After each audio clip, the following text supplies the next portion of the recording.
I'm Jordan Cool from Tumbler Ridge, born and raised in Tumbler.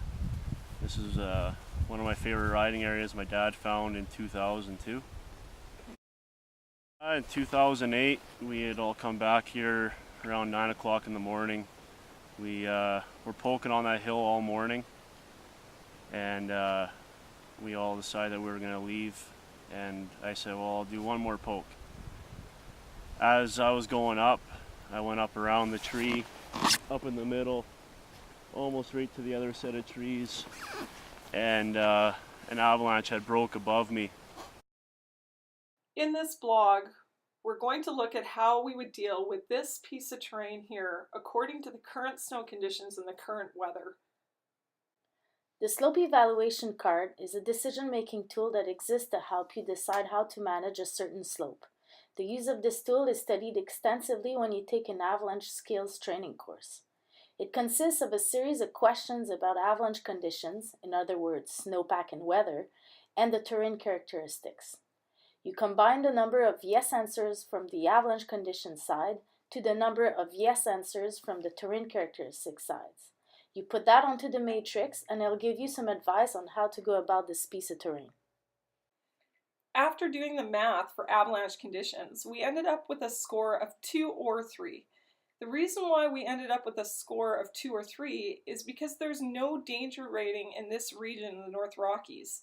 So if we were to err on the side of caution, you would get a score of 3 by counting in that the regional danger rating is considerable or higher.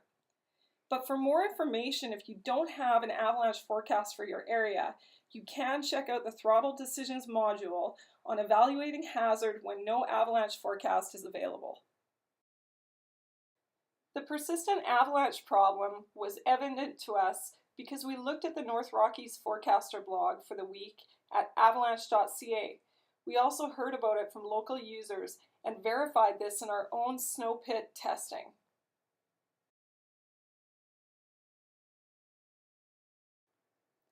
Thirdly, we witnessed critical warming. The snow surface felt sticky and moist. We saw snowballing rolling down the hill, and the air temperatures felt warm. I started riding it out, and I hit a really steep spot in the hill, and the snow had come underneath the sled and had flipped the sled over. And as the sled was coming over, I had pulled my avalanche bag, and it deployed, and it brought me kind of to the left, or the right, sorry, into the trees halfway down.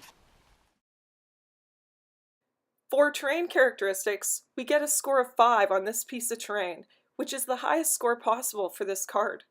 This is because the slope is over 35 degrees, there are trees at the bottom that could act as terrain traps, part of the slope is convex, and the forest is not dense enough on the slope to prevent an avalanche from occurring.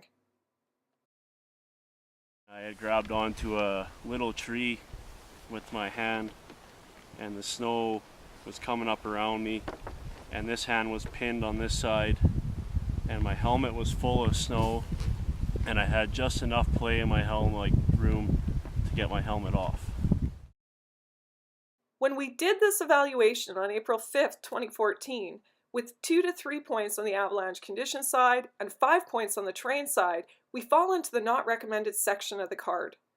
Keep in mind that even with a score of 0 or 1 for avalanche conditions, we would still need to exercise extra caution on this slope because it is a serious piece of avalanche terrain. Let's listen to what Jordy has to say about how their group practiced extra caution on that day 6 years ago. So we had one guy on the hill at a time. The guys were parked off to the side, which was another good thing over the run-out zone. The group planning was good, and knowing how to use your transceiver and your avalanche skills to find the guy. My dad kind of had taken over and never had nobody climbing above me. Everybody parked below me and had walked up to find me.